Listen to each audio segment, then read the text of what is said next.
Hello dear, नमस्कार। I hope कि आप लोग बढ़िया होंगे और अपनी पढ़ाई जो है मस्ती के साथ कर रहे होंगे। आज के इस वीडियो में आपका भाई जो है क्लास 12 हिस्ट्री का जो है टॉप 10 क्वेश्चन पे बात करेगा। ठीक है, आप लोग जो है लगातार वीडियो में बने रहिएगा और हमारे साथ बने रहिएगा ताकि मजा आएगा। देखिए, सबसे पहला क्वेश्चन यहाँ पे हम लिए। देखिए, सबसे पहले आपको बता दे, यहाँ पे वही क्वेश्चन पे बात होगी जो सीधा एग्जाम में पूछा जाता है। आलतू फालतू क्वेश्चन हम नहीं लाएंगे, क्योंकि वीडियो बनाने में भी टाइम लगता है और अपना 100% दे करके हम वीडियो तैयार करते हैं। ठीक है, तो इसलिए आप लोग देखिएगा और नए हैं तो चैनल को सब्सक्राइब करके लाइक कर लीजिएगा। और देखना इसलिए आपको है क्योंकि यही एग्जाम में आएगा।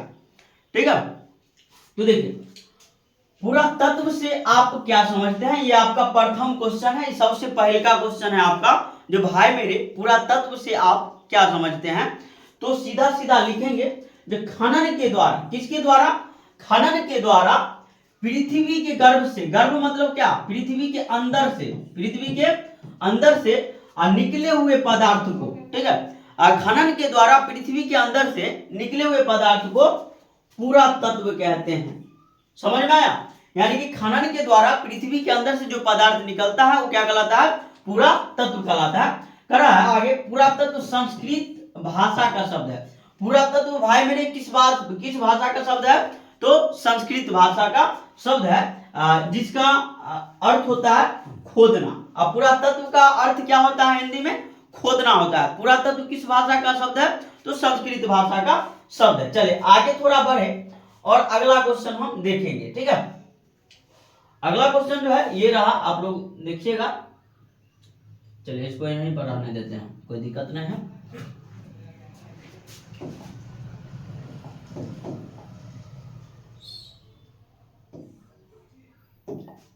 देखिए, अगला क्वेश्चन है, इतिहास लेखन में अभिलेखों का क्या महत्व है।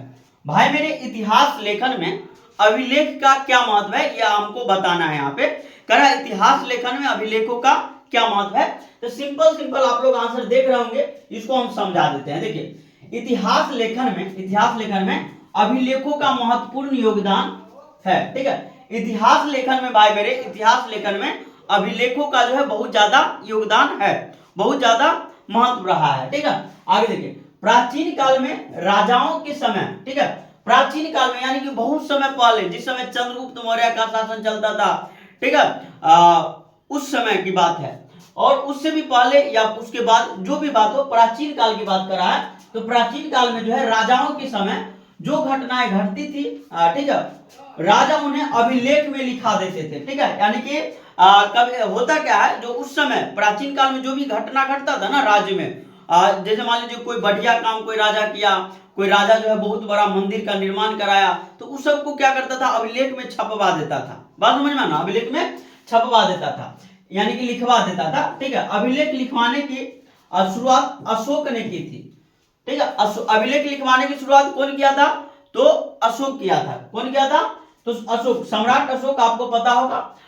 जब हम अभिलेख का अध्ययन करते हैं तो हमें प्राचीन काल के इतिहास के बारे में पता चलता है, और जब हम अभिलेख का अध्ययन करते हैं तो हमको प्राचीन काल के इतिहास के बारे में पता चलता है। किसके बारे में, प्राचीन काल के इतिहास के बारे में। ठीक है, चलिए आगे देखते हैं। इस प्रकार हम कह सकते हैं कि इतिहास के लेखन में, ठीक है, थोड़ा और ऊपर कर ले।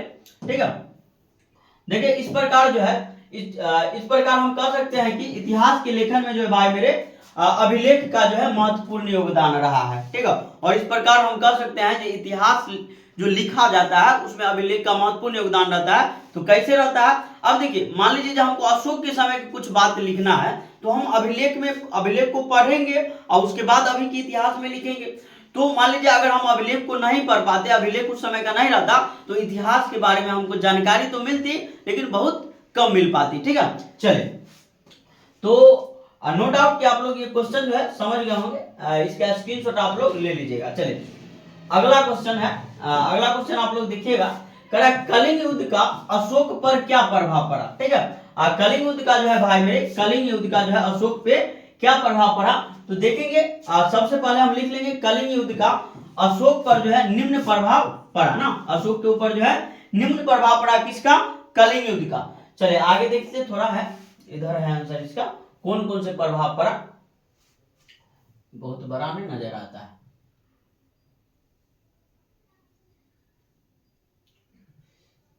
चलिए देख लेते हैं ऐसा ही में। कलिंग युद्ध के बाद अशोक ने कसम खाई कि आज के बाद शस्त्र नहीं उठाऊंगा। ठीक है, कलिंग युद्ध के बाद जो है अशोक पे निम्नलिखित प्रभाव पड़ा। तो सबसे पहला प्रभाव क्या पड़ा भाई मेरे, कलिंग युद्ध के बाद अशोक कसम खाया, ठीक है, प्रण ले लिया, जो आज के बाद जो है अस्त्र नहीं उठाएगा, आज के बाद जो है लड़ाई नहीं करेगा, युद्ध नहीं करेगा। ठीक है, चलिए तो ये तो अशोक जो है प्रण ले लिया था। ठीक है, क्या लिया प्रण, जो कलिंग युद्ध के बाद अशोक कसम खा लिया कि आज के बाद जो है शस्त्र नहीं उठाना है, शस्त्र त्याग कर दिया। कलिंग युद्ध के बाद, ठीक है, अशोक ने अपना धर्म परिवर्तन किया एवं उन्होंने बौद्ध धर्म अपना लिया। ठीक है, यानी कि कलिंग युद्ध के बाद जो है भाई मेरे अशोक जो है अपना धर्म परिवर्तन कर लिया, और कौन सा धर्म अपना लिया, तो बौद्ध धर्म अपना लिया। कौन सा धर्म अपनाया, बौद्ध धर्म अपनाया। ठीक है, अशोक कलिंग युद्ध के बाद इतना बदल गया कि अपनी पूरी उम्र लोगों की सेवा तथा बौद्ध धर्म के प्रचार प्रसार में लगा दिया। और अशोक क्या किया, इतना ज्यादा बदल गया, इतना ज्यादा बदल गया, जो पूरा उम्र, अपनी पूरी उम्र जो है, युद्ध तो छोड़ ही दिया, पूरी उम्र जो है लोगों की सेवा में, सेवा भावना में लगा दिया। ठीक है, और बौद्ध धर्म जो था उसके प्रचार प्रसार में लगा दिया। चलिए अगला है चौथा काम ये क्या किया, इस युद्ध के बाद अशोक अहिंसा का पुजारी बन गया। क्या बन गया, अहिंसा का पुजारी, मतलब कोई भी जीव जंतु पशु पक्षी मनुष्य किसी को जो है नुकसान नहीं पहुंचाना है। ठीक है, चलिए अगला क्वेश्चन है 4 नंबर का, आप लोग देख सकते हैं यहाँ पे 4 नंबर क्वेश्चन क्या है। देखिए 4 नंबर क्वेश्चन है जमींदारी प्रथा क्या थी, जमींदारी प्रथा क्या थी। तो भाई मेरे देखते हैं इसका आंसर।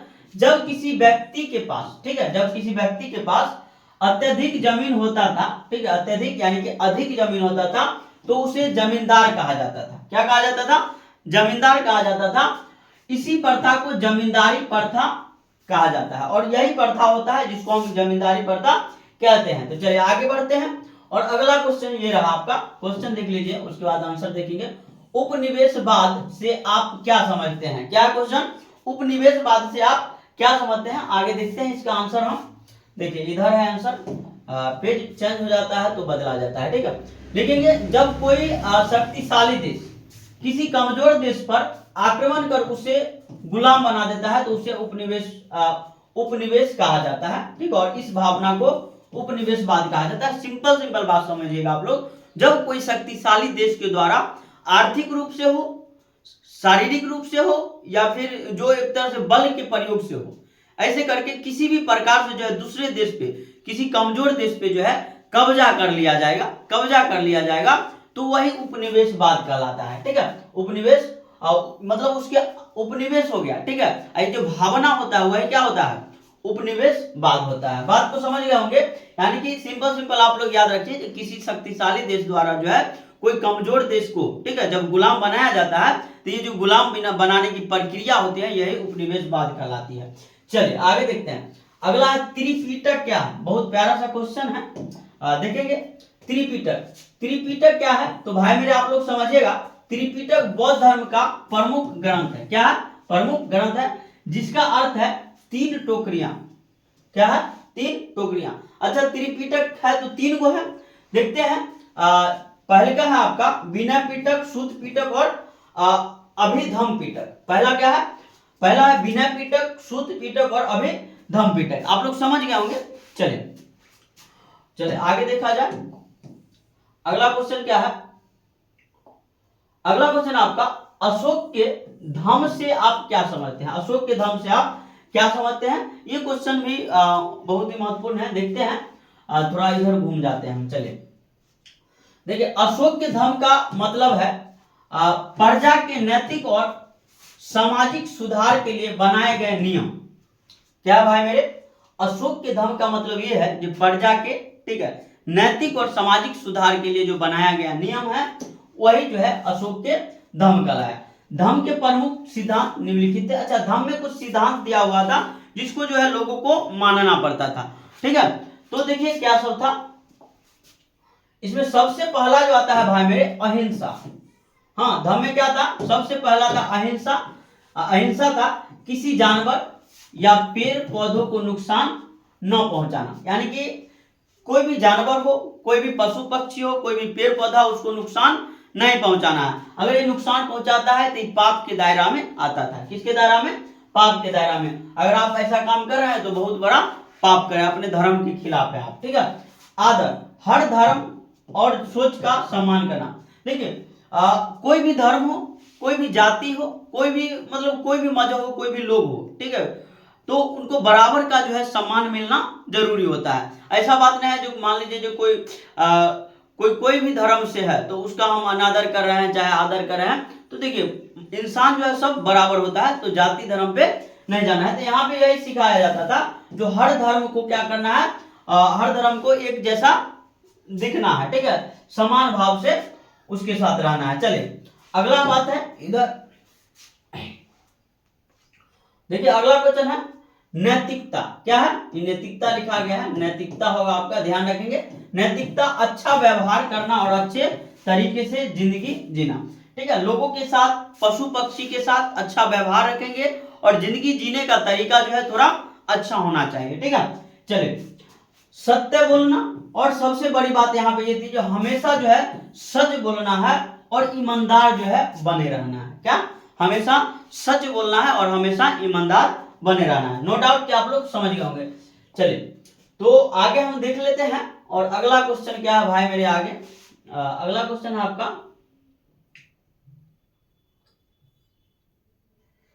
चलिए इधर ले लेते हैं हम। देखिए करा विजयनगर साम्राज्य की स्थापना कब और किसने की? समझाने के लिए कर रहा है। तो आप लोग लिखेंगे जो विजयनगर साम्राज्य की स्थापना जो है भाई मेरे 1336 ईस्वी में। कब? 1336 ईस्वी में। ध्यान रखिएगा, हरिहर और बुक्का, क्या नाम था? हरिहर और बुक्का नाम के दो भाई थे, ये दोनों मिलकर के किए थे। विजयनगर साम्राज्य की स्थापना जो है 1336 ईस्वी में जो है हरिहर और बुक्का नामक दो भाई के द्वारा जो है किया गया था। ठीक है, आगे देखते हैं। यह दक्षिण भारत का एक विशाल तथा विख्यात साम्राज्य था, और दक्षिण भारत का जो है बहुत ही विशाल और विख्यात साम्राज्य था। बात समझ रहे हैं ना? चले आगे करा, उत्तर में कृष्णा नदी से लेकर प्रायद्वीप के सुदूर दक्षिण तक फैला था। ठीक है, यानी कि ये जो नदी था भाई मेरे, गौर से समझिएगा आप लोग।